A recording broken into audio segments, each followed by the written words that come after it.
All right, welcome back. Welcome back. Just spending a little time with my wife. Took my buddy Serena with Noelle. We took her to the airport. She's flying back home. So all you people in Portland, get ready. You will feel the glory land tomorrow. Sarah's coming back home. Uh, yeah, we've been having a fun day today. And as we were driving and talking, we were just sharing an interesting thought that came across. I had an interesting dream, and it had to do with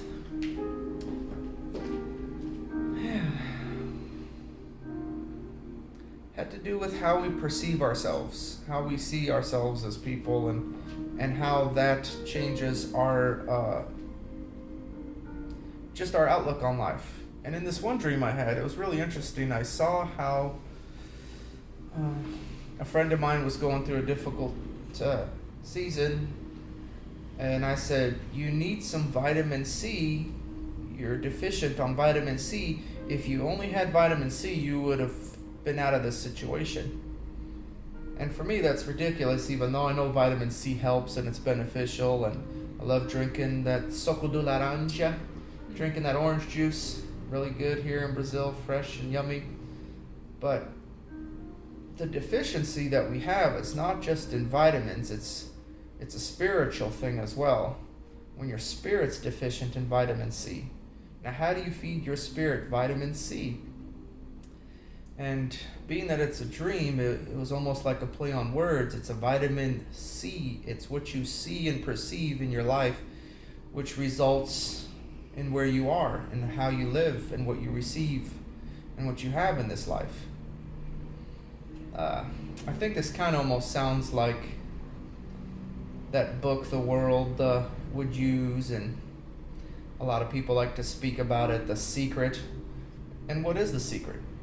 The secret is, well, believing the best and having positive energy and seeing yourself happy, healthy, and wealthy, and next thing you know, you are.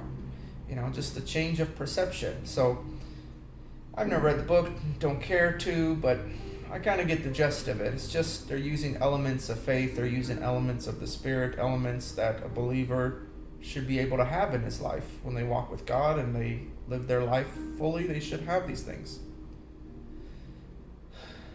I don't know what to call this message, but there's so many different topics I want to try to cover, and they all kind of deal with the same thing. It's, what do you do in this life when you think you're doing everything right and everything goes wrong? What do you do with this life when you think you're praying, you're fasting, you're tithing as much as you can, double tithe, do the Joseph tithe? I mean, you're doing it all. You're doing the give and give and give, and yet everything in your life seems to decrease. And then sometimes in your heart you want to shake your fist at God and be like, why did you allow it? Why did you do this? And it's just because we don't know him. I would never ask those kind of questions. It's a very foolish question to ask. When you get to know him, you no longer ask those kind of questions because you know him well enough to know what he does, and he states what he will do in his word. That just tells me you don't know his word. You just don't understand his nature and his character. And a lot of people read the word and they get confused because he seems to say one thing here and then do another thing there. And a phrase I heard recently is, context is for kings. Everyone else can follow the rules of this galaxy, the rules of the universe. But context is for kings. Only kings don't follow the rules and choose to figure out what the heck is going on and to get to the bottom of it. I like one guy who says, you know what, sometimes you gotta piss a couple people off to get to the bottom of things so you can ask questions and figure out what the heck is going on. But most of the times we're afraid to offend anybody, we're afraid to share our thoughts and our hearts because, God forbid, you're a conservative in a liberal neighborhood or a liberal state. Man, you're hiding that as like you're a spy or an alien. You're afraid, you're worried, what if they find out, then they're going to hate me. Everyone is so afraid to stand up for what they believe in. And those who do try to stand up for it, usually get run through the mud and get doxxed, etc., etc. Going back to seeing ourselves a unique way. I have a friend who's going through a unique situation. Many friends of mine go through situations. I'm sure you have a friend who's going through a difficult situation and they cannot see anything outside of themselves. They always see themselves as the victim. They always see themselves as they're being taken advantage of and they don't know how to get out of it. I've been at the poverty line where life is difficult. You have nothing. You're just barely getting by. It's extremely difficult. I've never been homeless. I've always had good parents. But if I wanted to make decisions and choices in my life, I could have ended up homeless. We don't choose the parents we have in this life, but you can choose the friends you have. We don't choose how we were born with what abilities or deficiencies, but you can choose to change a lot of those things. The choice ends up to be yours. I understand there are people who are crippled or handicapped or they're mentally not capable of doing a whole lot. That means it starts becoming my responsibility to help these people at some point. I want to do something to be able to assist them in their life because it's really difficult for them to figure out and make good choices or to be able to function. We're supposed to contend for them. We're supposed to believe. That's what the believer is. You can't ask God to do your believing for you. You're the believer. That's your name. That's who you are. When you believe, things start becoming possible. You start looking around and things that you thought were difficult start becoming very simple because you start changing your eye and your perspective on how you vitamin C yourself in this life. And that's what was missing in my friend's life. I said, hey, if you have this or this deficiency, just take some vitamin C. You'll feel a lot better. You'll have more energy. And I understand. I get it. But how come we don't see ourselves in a way that would benefit us way more than any vitamin would? Most of the times we see ourselves as a victim because of our situations or circumstances. But if I was to start boiling it down, then why did you make those choices you did earlier? No one forced you to make those choices. Some people are upset that they're not making enough money. Then why did you get the liberal arts dance theory class and now nobody wants to hire you in this time? You could have made a different class. You could have chose some other field that would have produced. They say women make less in the industry. Well, it's because they choose not to do the courses that produce more wealth. They choose certain courses that don't generate as much wealth as other fields that men would go into. There's many things women can do different if they so choose to, but they chose certain things. They chose to not, some people chose to get married really early out of high school. Some people chose to get pregnant. Some people chose to be single moms. Some people chose to, drop out of school and stuff. Some people chose not to work and to expect the government to give them some kind of sustenance or to survive. The choices you make up the person that you are today. And it doesn't seem easy. And being in a perspective where I had a very difficult, challenging life, I guess, but things compared to other people around the world, it's relative. My poverty might be someone else's wealth, and my wealth is someone else's poverty. It just totally depends who you're comparing me to. But I can tell you one thing. I've been poor before, and I've been broke. But now I'm not poor, nor am I broke. Because broke is just a state of being. You just don't have the money. But poverty is a state of mind that you choose to accept, believe, and then you walk it out on a daily basis. Many people who have just the worst backgrounds, abused, bad life, no family, no parents, no one, and then they pull themselves out of the gutter with no house to live in, nothing, and just mouths to feed. They don't know what to do, and they're a kid themselves, to gaining so much success in this world because of the choices they decided to make, the decisions they decided to do, and they pulled themselves out of there. This isn't a pull yourself up by the bootstraps message. I know most people have a very difficult life, And they say, you don't know what I'm going through. You don't understand my feelings, my emotions, my struggles. You don't know what my parents did to me. And the list goes on, and we can blame everybody on the earth for what we did. But at some point, you have to rise up and choose to make your own decisions, to answer for your own actions, to answer for your own belief system. It's not me who can do it for you. Only you can help yourself. Other people can come alongside you and encourage you. We can lead you to water. We can send you just things that can uplift you and help you and give you a perspective. We can send you encouraging songs to listen to when you're down. But in the end, if you choose not to make certain decisions, then you'll end up where you still are today. We could say, well, I'm a single mom, I have kids. It's not that easy. Nothing in life is that easy. You have to do something. There are choices, and you have to do something. I have a friend, and she has children. And she says, well, when do you have time to start a business, work on your website, generate income, take care of your husband, take care of your children, and work full-time? How do you do all that? She says, during nap times. The babies are asleep for an hour or two, and I can sit there and work on things. Well, that's when I catch up on the laundry, and that's when I catch up what? On your soap operas? On your TV shows? On your me time? You chose to be where you're at today. Now, I know some choices were forced upon you. It might feel like that. But it doesn't mean you can't find an on-purpose way out of there. And for me, I do understand having God's help in the matter, because I don't excuse that. Even my friend, when I was listening to his Alcoholics Anonymous classes with him, because he was going through it, and I thought it would be interesting to hear what the guys had to say. And they always mention to seek for divine help. Sometimes there's addictions in your life, and you can't break free from certain mindsets, addictions, and patterns that you have put yourself in. But if you start deciding today, not tomorrow, you can't put these things off till tomorrow. You have to decide today that I am not a victim.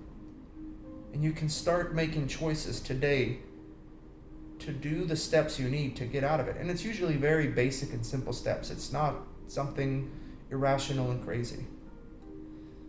There's a young, he's not a young fella, but there's a fella out there who says, hey, you're trying to change the world and do all these things and vote and run the streets. Why don't you start by cleaning your room? Why don't you do something like that and just organize your stuff? Why is your clothes all over the floor? Why is your place a mess? Why are you so just scattered? I got papers on the floor here, and I'm staying in an apartment, I got my speakers there charging, I got stuff lying around. But if the outside of your life is a mess, the inside of your heart is probably a mess as well. If your house is chaotic and everything is destroyed and flung all over the place, I just saw a snapshot of who you are on the inside. Because who someone is on the inside reveals itself on the outside as well. Now, some people like to keep up appearances, and they look like they have it all together, but they're a mess on the inside. I've seen some people like that as well. They can't keep relationships going. They don't have any friends. And I always tell people, you want to be friendly? You want to have friends? First become friendly. Start calling people. Start inviting people. Start listening to them even though you don't like or enjoy everything they say. Find people who you like, who have like-minded. And that's what we're talking about, Dream Center. Things, if you want to listen to that, to help people unite and find people of like mind, like passions, so you can find someone to work with and help challenge you and excel you.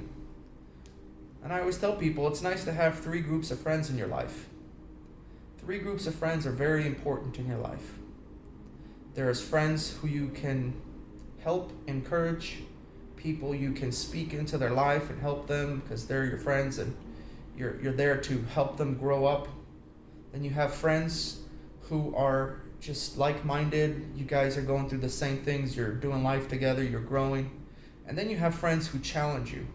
Friends who try to show you a bigger and brighter way of living.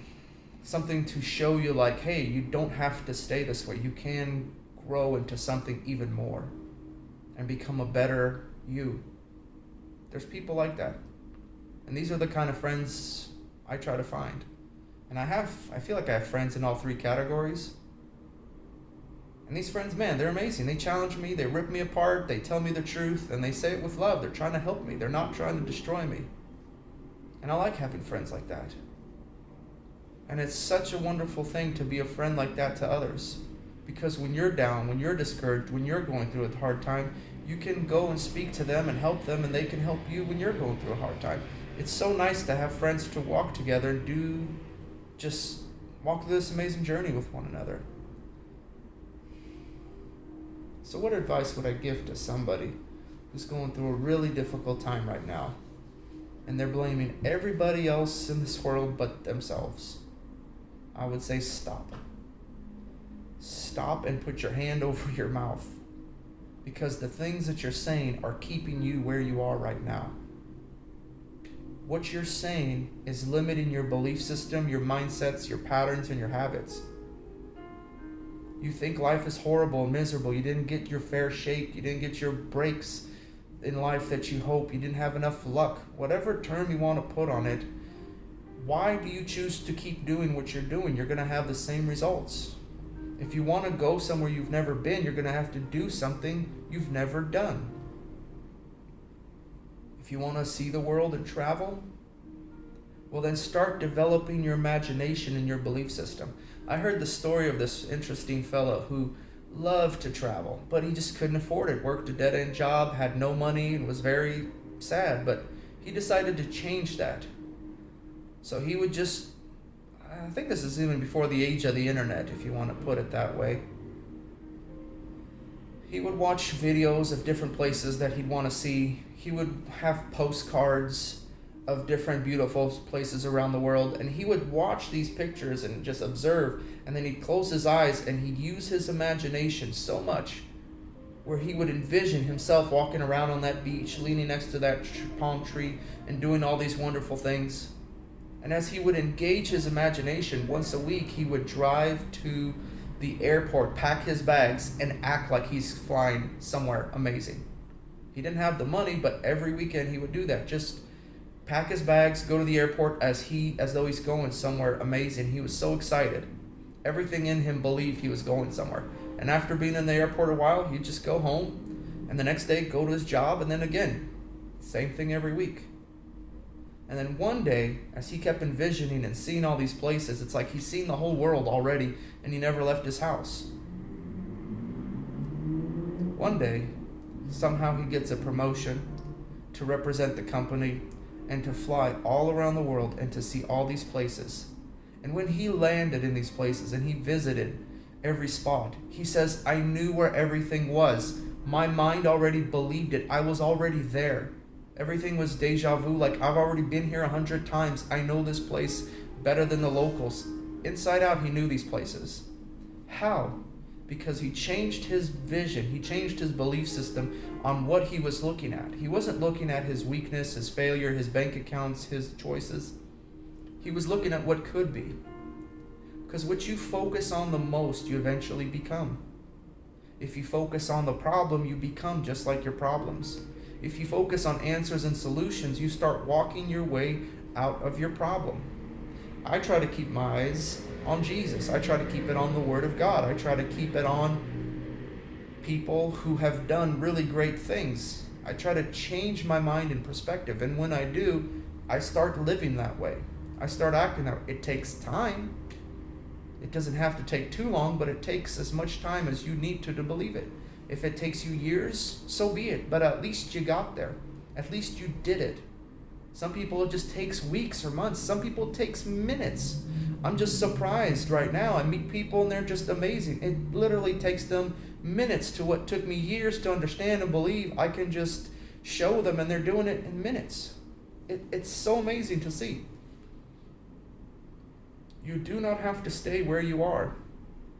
You do not have to be reckless and say, you know what, I want to be rich, so I'm going to shop at all the rich stores and rack up a bunch of credit card debts so I can feel rich. You will eventually destroy yourself, get all this debt. That's not how you succeed.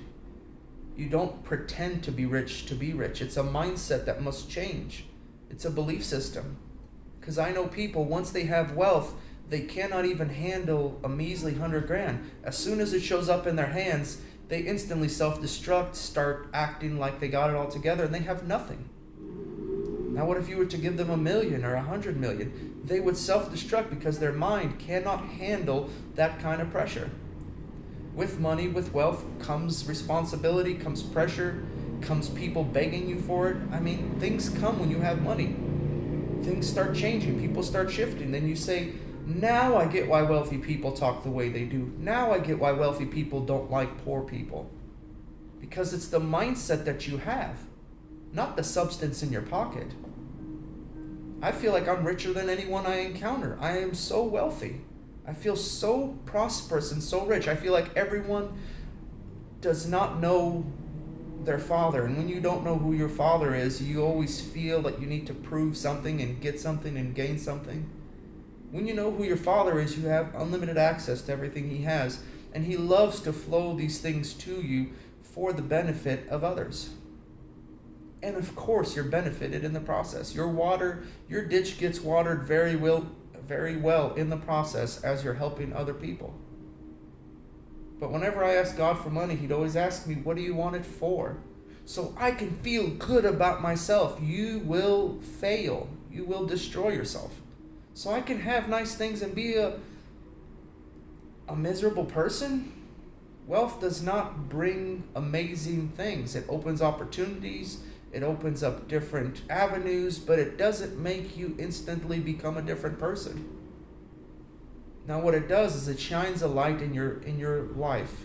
If there's dark areas and hidden things in your heart that you haven't even found or discovered, and there's things that you want to do, but the money wasn't there, as soon as it shows up, you start living out all those lusts that you always had within you. That's why most people, as soon as they win the lottery, they instantly self-destruct.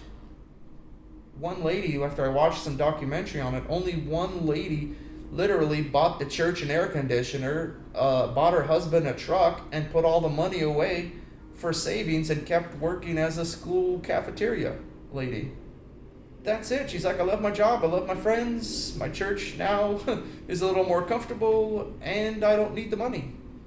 I like my life.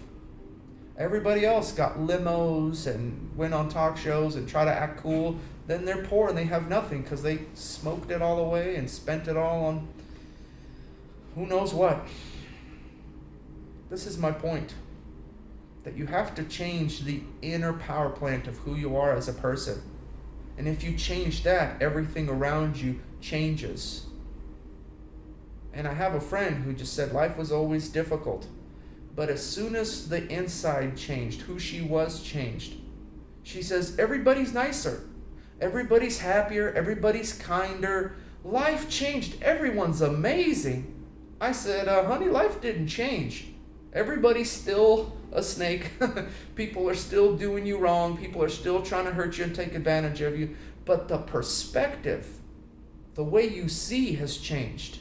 And now they're trying to hurt you. You feel sorry for them and you want to help them. You're not getting angry and you don't want to sue them and fight with them. Your life changes. When your life changes and your perspective changes, you see life so different. Yet you're still the same. But what happened? The way you see is so valuable. I like this one song. I think it was from some cartoon Hollywood version of Moses, of look or see yourself or look through heaven's eyes. It's not what a man builds or buys or what he owns that makes you who you are. It's who you are on the inside. It's how God sees you. He's made you to be his son in his image. You are his son and you don't even know it. Some people are lost. They don't know. So I tell people, ask God to help you. There's no formula. There's no cookie cutter religious answer. It's literally, you'll find him anywhere. You talk to him like you talk to anybody. Just talk to him very honestly, with all your heart, and he will speak to you. He will guide you. He will help you. He is your Father, and he does love you, and he wants you to see your destiny, your purpose, your calling in life. It's not difficult as the world has made it out to be. The more I get to understand God, the simpler I seem to speak and the easier it is to understand him. But when I give you a simple answer without a foundation, without walls, without the support, I cannot answer most of the roof questions people have. They ask a question, and when I answer it, there's no foundation for them to receive it, and I see that it didn't land. They can't receive simple answers. They asked David Hogan, how does he do what he does?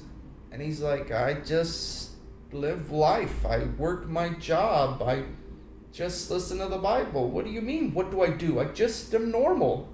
But to other people, they seem like he's insanely super spiritual and super amazing. And he's just a normal person with flaws and faults and all. I mean, he has it. But he still has a heart that loves God and tries to do its best. No one's asking you to be perfect. No one's asking you to do something you can't do. It's just making the choices in your mind and in your heart right now to not make excuses for being where you are. Do you want to change where you are? Then make a conscious decision in your heart and your mind and start envisioning where you want to be. Start developing a game plan in your heart and in your mind and find out, if you don't need money, what would you do with all your free time? Decide right now where you want to be in your life. And when you decide and make that decision, then make conscious steps in that direction. I think my brother or somebody gave me a book called The One Thing or something along those lines. And it was like, well, there's 1,000 things you want to do in life, but what's that one thing? And what are the steps you need to break down to do to achieve that one thing? And then when you break it down, you just do one simple little task to get there. If you want to be in better shape, what's the one thing that you need to do? Well, first I develop a habit and exercise and find a partner to work out with so I don't get discouraged, and find a gym and all these things. And I need to get money to maybe hire a trainer. And my sister Mira, she's an amazing trainer. And there's all these people who can help you and train you to be better. But what's that one thing that you need to do to achieve that? Develop an image in your heart, what you want, and then start making steps that move you in that direction. Maybe you're not a writer. Maybe like, I don't like writing stuff down and focusing and being that intent. You just want life randomly to happen to you. At some point, you have to know what you want, and you have to make choices. And if you don't want to, choices will be made for you. If you do not have a vision or a dream, other people will make you fulfill their dreams and follow their visions. That's why you're at the job you're at. That's why you're at whatever ministry or church you're at. You're fulfilling someone else's dream, someone else's desire, someone else's vision instead of your own. You have visions. You have dreams. If you don't know them, that's what the Dream Center's for. To be able to help people find your dreams, find your passions, isolate them, locate them, and then move in that direction. Because you cannot do life on your own. It's not meant to be done that way. It's easy to divide and conquer. That's why everyone on the planet's so divided and everyone's conquered. Who's really leading themselves? You have freedom in your country? Are you sure? What freedom do you have?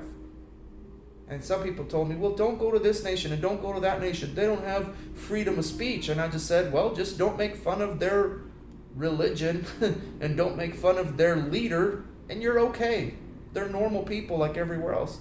Well, you have to do it this way and you have to do it that way, and you got to tell them I'm the best and everyone else is stupid. And we start fighting and dividing each other when I can go anywhere and I can love anyone. Now, they might not love me back and they might not like me, but I can sure do my part, because in life, you are the variable. You can listen to that thing and figure it out. The choices you make, you are the one who needs to change, not your circumstances. Your circumstances are not your problem. Because when you try to change and jump out of this circumstance, another circumstance will come up, and then wherever you go, whatever you try to do, you will still be there. You are the one that causes the problems, not the circumstances. Well, how come everywhere I go, everyone's always mean and angry and hates me? I don't know what you mean. That might be true according to your circumstances and perspective, but not mine. I get to choose how I respond. I get to choose how I feel when that person says those words. I get to choose. No one can speak into your life if you don't let them. You have to choose in this life who can speak into your life and who has the authority to change you, encourage you, mold you, and build you up. If you have friends in your life that you spend time with and they degrade you and put you down and say, I knew you're a failure, you're not going to amount to anything, but at least I love you. If you want to spend time with people who constantly put you down and tell you you're no good, that's your choice. If you choose to put other people in your life who challenge you, who strengthen you and encourage you and point you in a different direction, that's your choice. Make choices that end up moving you in the direction you want to go. This isn't a self-help book or get yourself rich quick scheme. This is making choices. People want a microwave generation where you put something in there, 1 minute later, ding, it's ready. That's not how change happens. Now, certain changes can happen in a minute, but long-lasting change that remains is when you choose to invest in yourself, in your character, in your personality, and move in a direction that produces results. The reason you have no friends is because you're not friendly. The reason you don't have what you want in life when it comes to wealth is because you're not making the choices that get them. I had a friend and I said, well, are you working? He said, I don't want to. Okay, I worked a few hours. Well, once in a while I'll work when I feel like it. Well, I work part-time, but sometimes I work full-time. And then he starts working full-time. Then he starts working weekends. Now he has more than enough time to pay all his bills and stuff. Then his boss notices him. Then his managers want to promote him. He says, hey, look, there was a lazy guy who hardly put in the time, and now he's working with excellence. Now he's helping everybody, and he's not looking for a pat on the back. He's just doing the right thing. Man, let's promote this guy. He's a great guy. I like him. Let's promote him. Next thing you know, you start moving up in life because of the choices you made. Now, I understand certain circumstances. I've heard other circumstances where a friend of mine tried to do the right thing, and his job got rid of him for it because he did the right thing. Now, there's always wisdom on how you choose to respond, but when I see people operating in integrity, I want to work with them. I want to hire them. I'm glad they fired you. I'm glad you lost that job, because now you can work for people with integrity.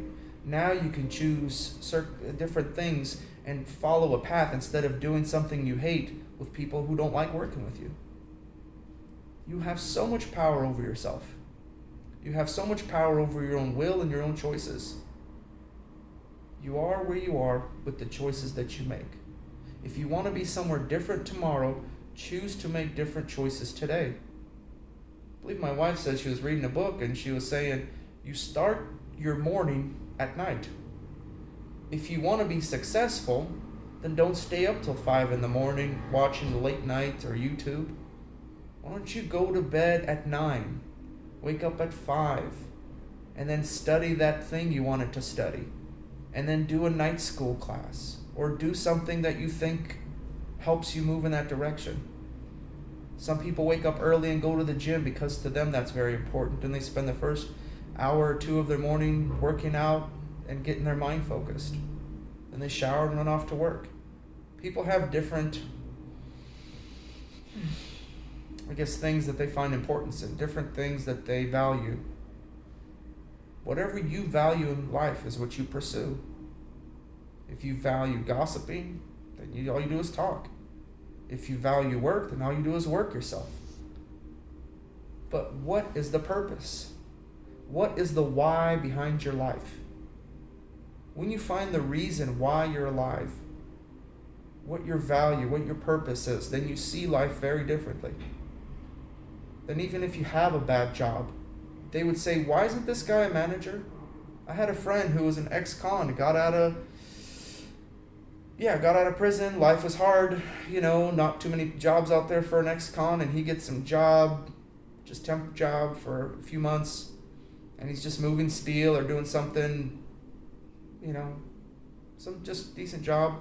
And afterwards, the boss is like, hey, you've been working really great here, but I have to fire you. It was just a temp job for 3 months, 6 months, You got to go. Sorry. I got other guys. I need to give them jobs, and maybe now you can go get a job with some history of working. But people know how hard it is, and they can look at your record and see you've been in the prison, in the joint. They don't want to work with you. But you know what he did? Right before he left, he says, hey, I've been working. I really appreciate this opportunity. Thank you.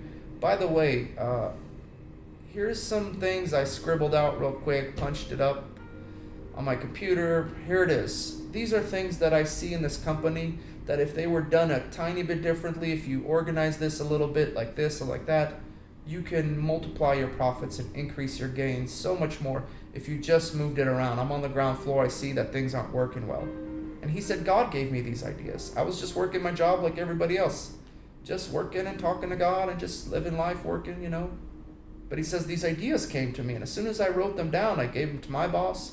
He bumped it up to his boss, and they made me the manager, and I started running that whole department. They said, you're amazing.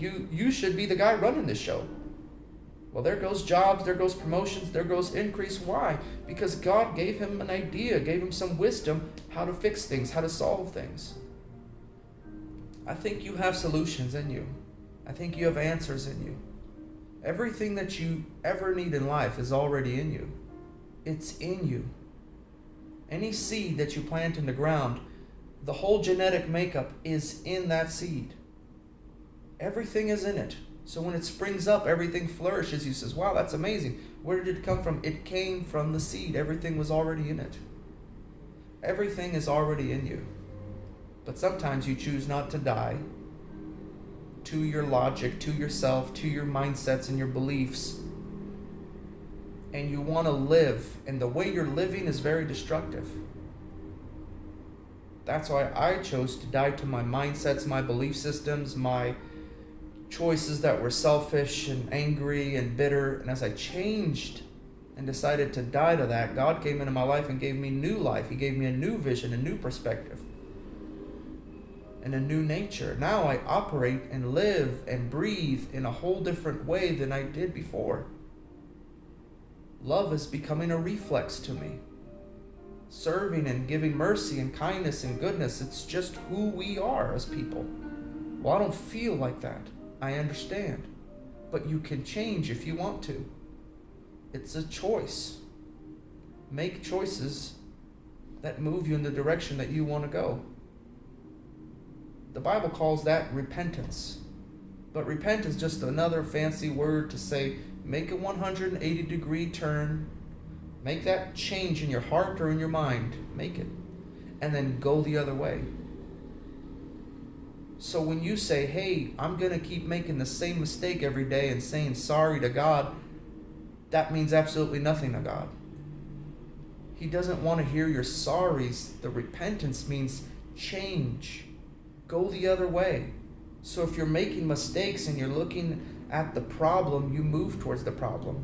When you're driving a car or a truck, wherever your eyes start shifting to, your hands start following, and you want to instantly direct your vehicle into that location. If you're walking down the street and all you see is Krispy Kremes, your eyes see that and your body wants to turn into it. Whatever you're looking at is where you move. So if you look at the wrong thing all the time, that's where you will end up. If you look at your past and your history and your weaknesses, that's why you continue to suffer. That's why you continue. And I understand a lot of people want to share their stories and their difficulties. I don't care about your story. Honestly, I don't. I care about you, but everybody has a story. Save it. Everyone has a story. You know what I like? His story. What God did for us, what Jesus paid for. That's the story I like. When I focus on that story, I become like that story. I transform to whatever I give myself to the most. You gave yourself to alcoholism, guess what you are? You gave yourself to nicotine, guess what you are? You gave yourself to something you shouldn't have, guess what you are? You can't say sorry. Sorry doesn't do it. Change your mind, change your habit, change your patterns, and start walking away. If you can't, that's when you ask for help and other people come alongside you and encourage you and strengthen you, because maybe they walked out of the same thing and they can help you.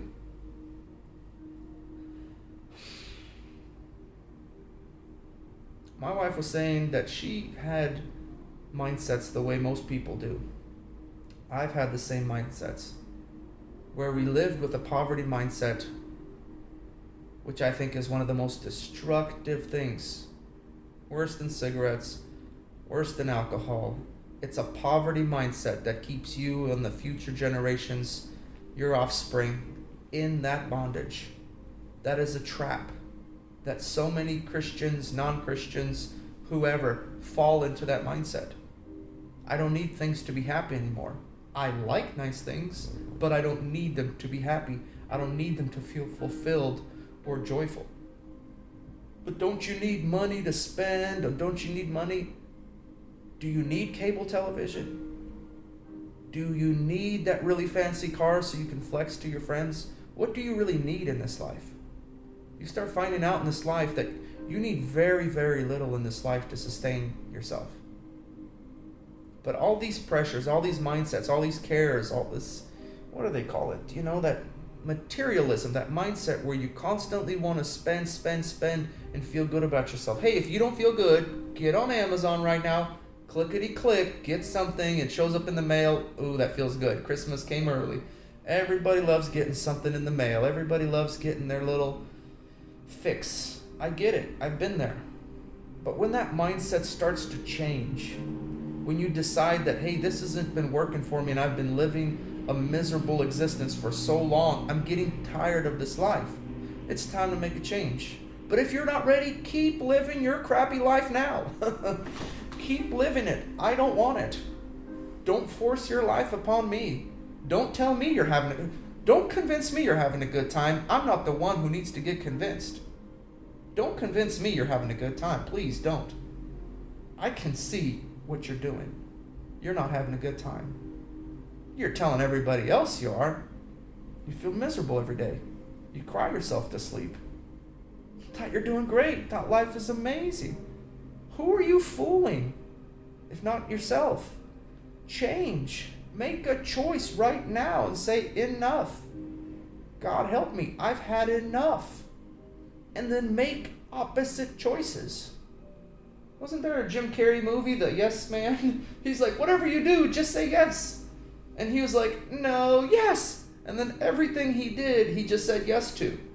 He's like, hey, do you want a promotion? Yes. Hey, do you want to go eat some Indian food you hate? Almighty? No. Bruce Almighty is when he was God. That's not the one I'm talking about. You can watch it later.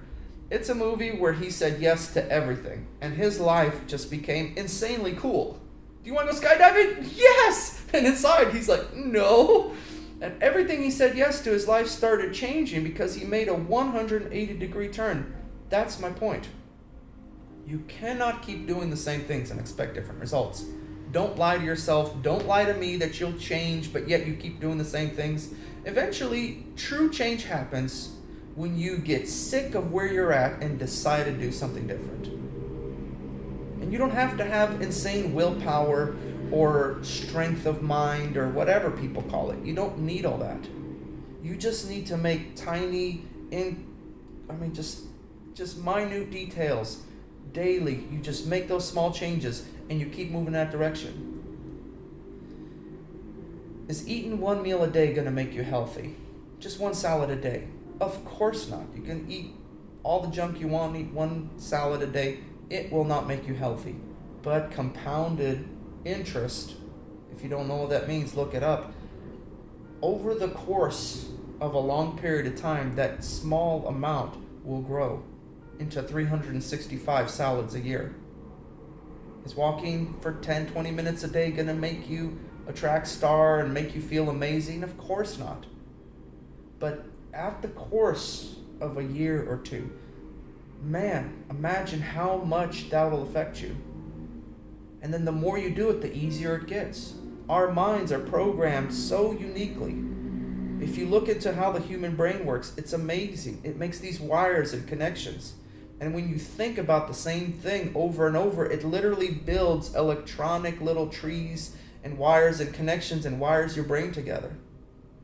How come it was so hard to understand what hola means and oi, mi amigo? You couldn't understand that. But the more you heard it, your brain kept making those connections, and you started getting interpretation, and you forgot, and you remembered, and you forgot, you remembered.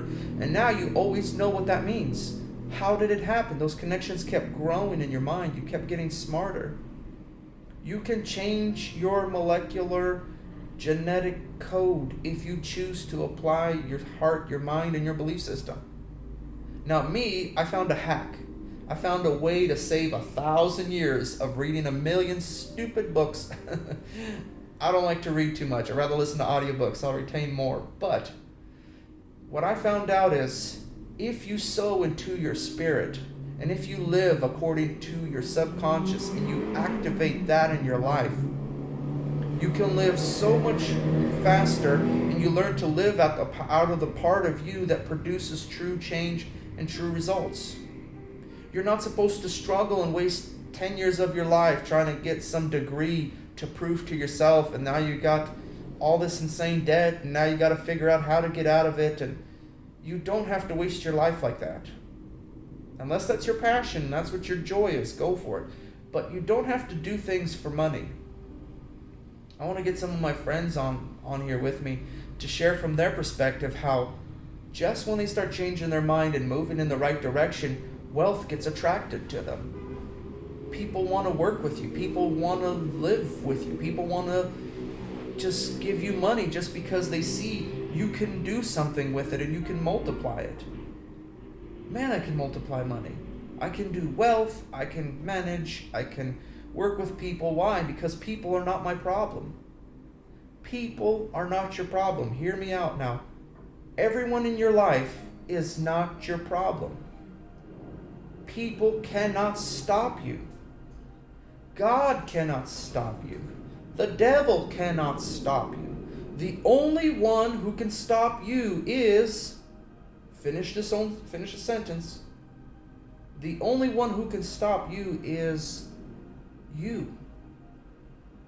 You are the only one who has the power and authority to stop yourself, or to excel, or to conquer. You can do this. No one else has to do this for you. No one else can do what you can do. There is so much that is so unique about you, and I want to see it. I want to see you reach your full potential, and I want to see you reach those God-given, inalienable rights that are within you, given to you by your Creator. I want you to fulfill that. Inalienable means given, cannot be taken away, are yours at the core. And in America, it's life, pursuit of happiness, freedom of religion, things of that nature. But then all the amendments come out, and, well, we didn't really mean that. And people start changing. Life, liberty, and the pursuit of happiness. Everyone's pursuing some kind of happiness. I have a friend who says, hey, if it's making you happy, do it.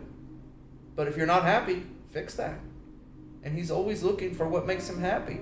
And I like that approach, you know? He seems like a happy guy, but one day you might not always be happy. You know, it might be cloudy outside, it might be rainy, you know, what you wanted didn't happen. You have to find the why.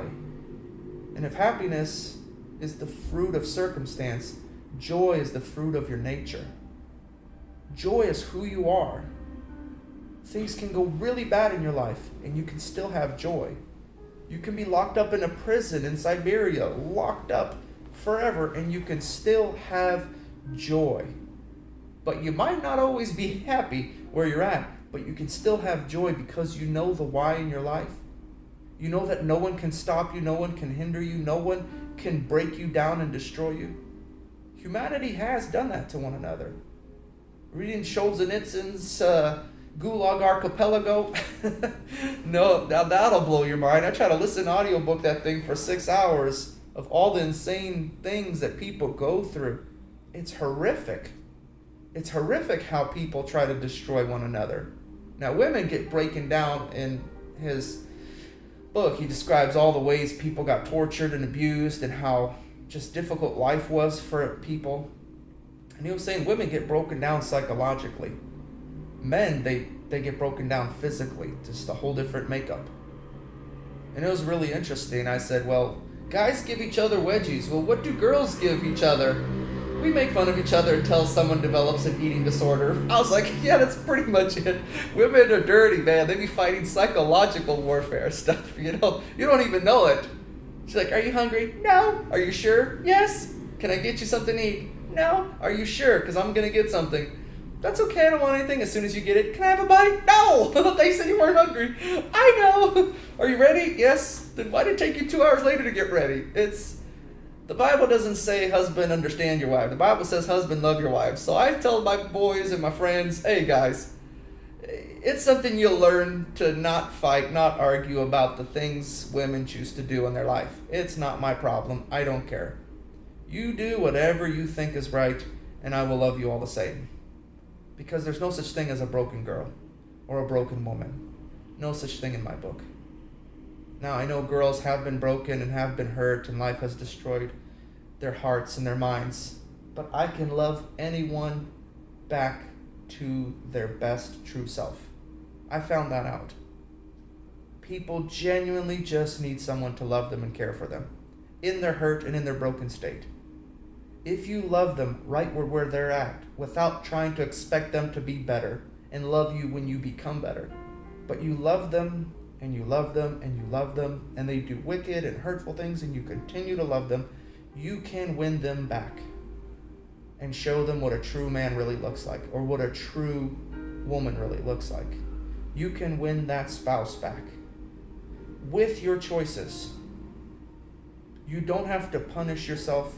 You don't have to beat yourself up for what you cannot control. You do what you can do right now. Walk full of wisdom, joy, and peace, and do your best and do your part. Because you can win anyone back. Just with a simple thing like love. And whenever I ask God and my mind is confused and I'm like, God, what is life really all about? Why am I here? What is going on? And then in my mind, I instantly hear a song playing. And maybe you've had this happen.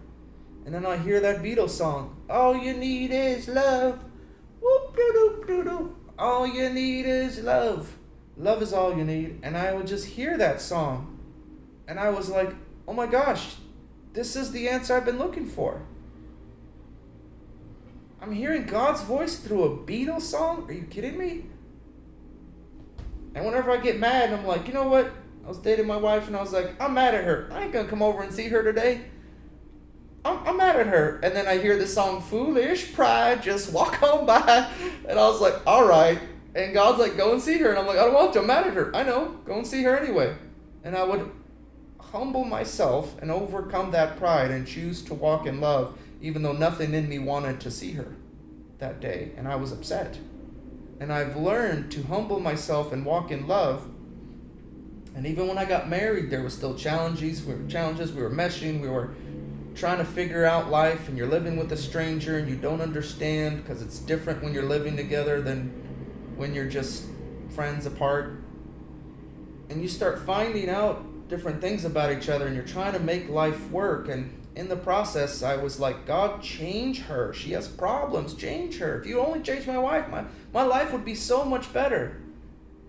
And I'm walking around, I'm losing my mind, and I'm blaming all my circumstances, and my life is not the way I wanted it to be, and my wife's not what I expected, and I had all these expectations that Hollywood put in my mind, and pop, it's just a person, and you just gotta live with them. Now what?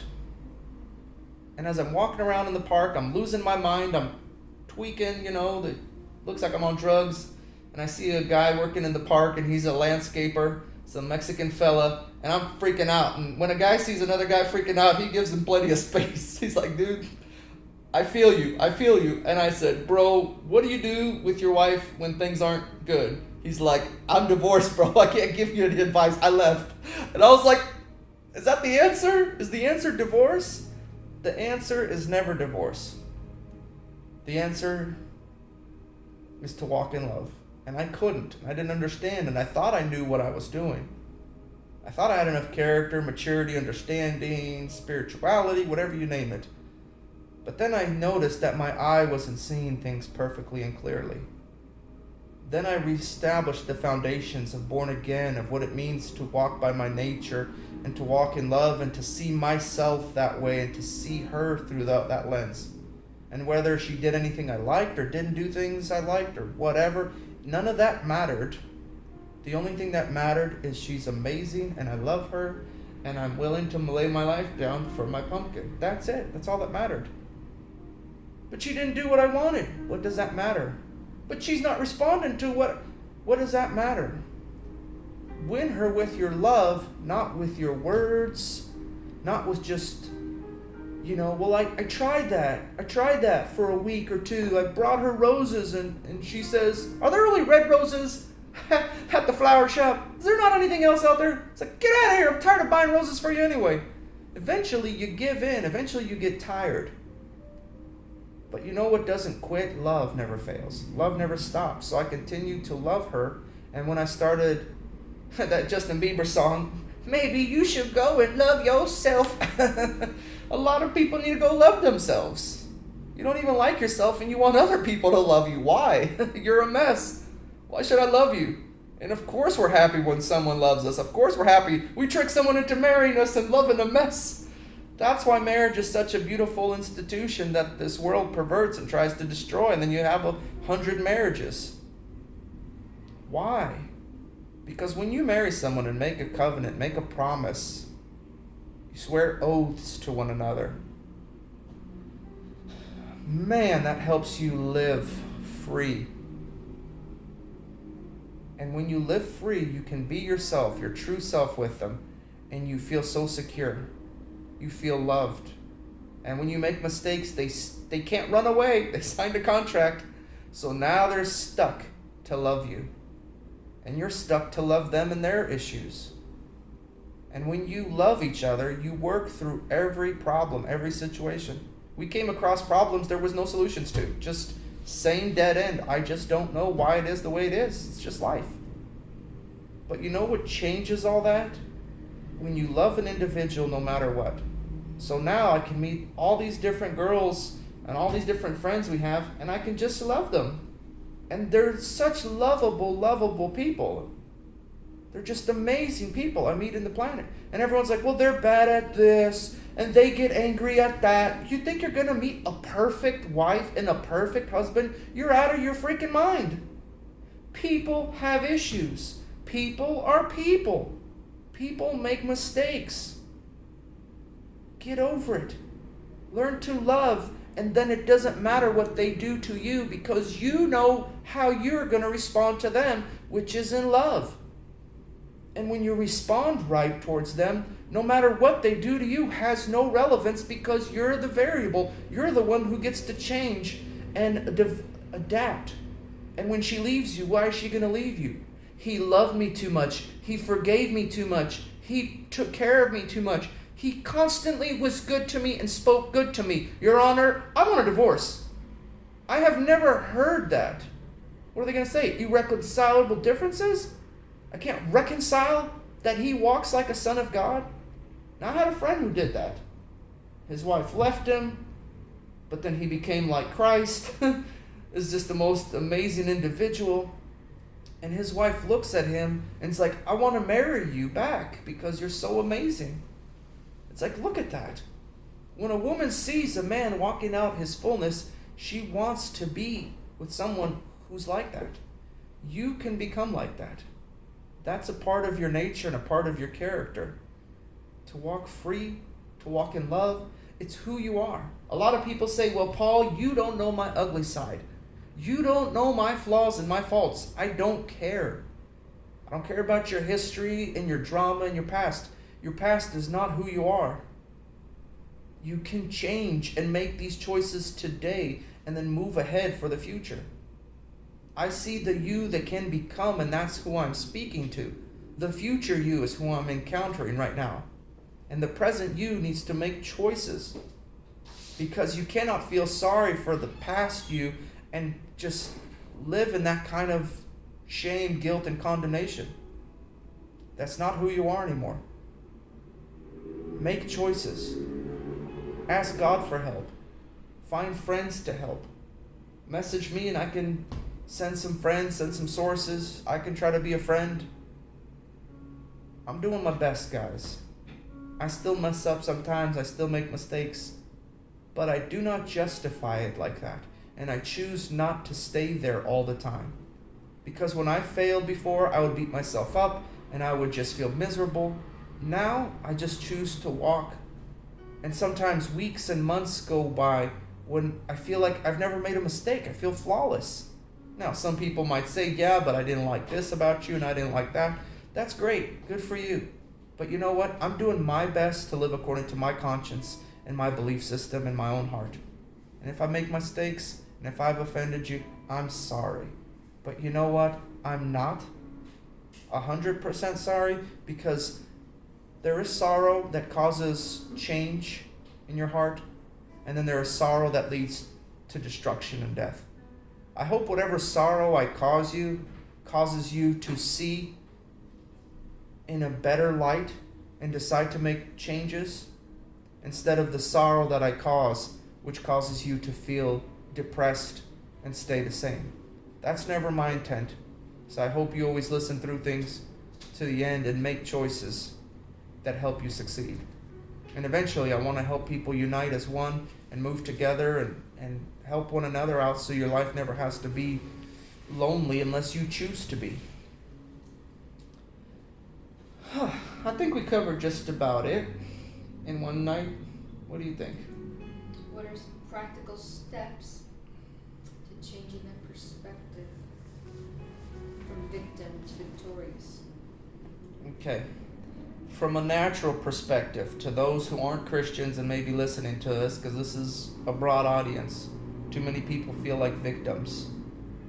Too many people feel like they deserve a free thing. A lot of millennials think they need to get a hand up and someone just needs to just give them handouts.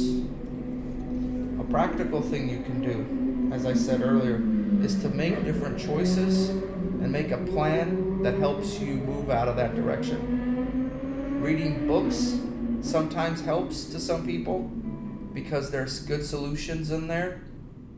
But in the end, if you do not apply anything in your life, you can just read 1,000 books and still remain where you are. You have to make a choice in your mind that enough is enough and move out of that. I had a friend recently who made those choices. And as soon as she made those choices, she literally wrote out what she is pursuing. Very clear on the board. This is what I'm pursuing. I'm pursuing a different mindset, a healthier body. I'm pursuing, better relations with my husband, ex-husband. I'm pursuing different business opportunities and ideas. I'm going to meditate on success. I'm going to meditate. And she literally just plastered her room with everything good that she's focusing on and where she is moving towards. And she says, I read it all the time. I thank God for all these things all the time. And I'm in a better place to where I'm moving constantly out of my problem and into a solution. She doesn't focus on her problems. She's focusing on the answer. So that's something you can do in the natural. Like I said, read books. There's nice guys out there, but in the end, whatever you think helps you, go for it. I don't try to push anyone's books or agendas and stuff like that here. I really don't care. I'm just quoting a couple things I remember. But from a spiritual perspective, which I highly recommend over anything else, because when you affect the spiritual mind and who you are at your core, it literally changes the power plant and reorganizes and reorders your whole life. That is lasting change. You can approach life from any perspective, and you can have different results. But the spiritual perspective is what I encourage you to focus on, because that I have seen the most lasting change remain. Not where you cut the grass and it grows back, but where you literally plant something that has never been planted and it produces something very amazing, and you'll be very surprised. So I'd ask God to help me. I would say, God, I literally need your help. And that's the whole perspective of believing that he sent his son Jesus to die for you on the cross. When we were yet in sin, God sent his son. Those who believe in him will not perish but have life eternal. Not just a good life one day, but a good life now. Not that doesn't mean your circumstances will go good and everything will be amazing.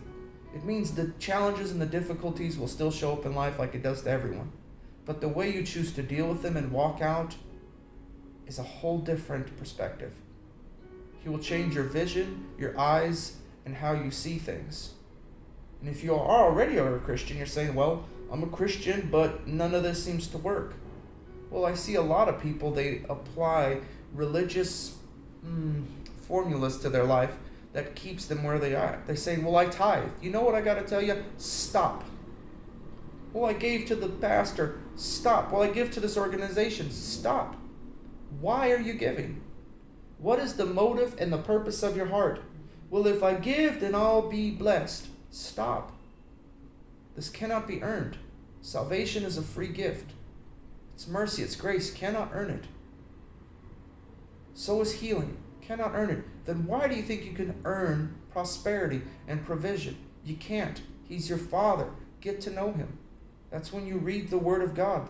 That's when you speak his word. That's when you pray. Pray, it's just like speaking to God. It's just talking. There's no fancy terminology here. Just talk to him all the time. Treat him like he's real, because he is. And if you're mad and if you're upset, tell him so. Tell him, I don't get it. Help me, God. He will help you. He's a good Father. He sent his Holy Spirit to be your teacher. Say, Holy Spirit, teach me. Help me. And then you can watch the thing on speaking in tongues and that language that the Holy Spirit brings to connect and to show you and reveal Christ to you. There's many spiritual aspects that I know produce lasting results. But you know what? I know people said, well, I've tried that stuff. Yeah, I know. You tried it. I know. Good job. Many people say, well, I prayed in tongues for 20 years. And me and my friend look at him and say, sure don't look like it. Because praying is not the thing that changes you. Prayer brings you to a place where you have to make a decision. Will you choose to walk this out, or will you choose to stay the same? Now, I've prayed myself to a place where I needed to make a choice. Will I forgive this individual, or will I continue to hate them? Or will I choose to obey God, or I choose to reject this advice or this path that God's showing me? And many times I chose to avoid it because it was painful or challenging. And then eventually I'd pray myself back into a position where I had to face it again. And then again and again and again until I faced it. He didn't let me move on to the next thing, because he does not want you to fail. He is moving you in such a perfect and divine order. If you cannot find peace and rest in his hands and his arms, no amount of money, no amount of friends, power, nothing can give you that. You want people to know your name? He knows your name. What does it matter? You want to see things and be cool and flash? You're the last person that should have that. I never want to see you have that if that's going to destroy you. There's so many people that want so many things, but you know what? If I gave it to you right now, your desires, your dreams, you would destroy yourself with it, because you have no character, no understanding, no foundation to even receive something so amazing. I had this friend and I was saying, let me help you out. What's your dreams? What's your passion? This and that. All right, there you go. I gave you your dreams, your passions. Everything you wanted, I gave it to you. Now do something with it. Yeah, I don't want to. Yeah, I'm just not ready. Yeah, just maybe another time. Yeah, I got other things going on. What's more important than your dream and your passion? You don't want to succeed. Leave me alone. Why do you ask me for help and then not do anything with the advice that was given? You don't want to succeed. If you don't want to succeed, you won't. If you choose to change your mind and do things differently, you will. You are the captain of your own ship. You choose how fast and how far you can get in this life. With God, without God, you'll get somewhere. And my job isn't to sit there and force you or to trick you into something. Make your choices and don't waste my time. And I won't waste yours. But those who want to make practical steps and want to move in a direction that produces something different and helps their life become something better than it is today, I will continue to share things to help you redeem the time. There's too many vast subjects and there's too many challenging topics, but they're all practical and we can get there together. So as always, thank you for redeeming the time with me. Thank you for spending another hour with me. Please give me a thumbs down. Do not follow me. Do not subscribe. And do not go past go and collect $200. So I'll see you guys again. And thank you for another awesome night. Bye.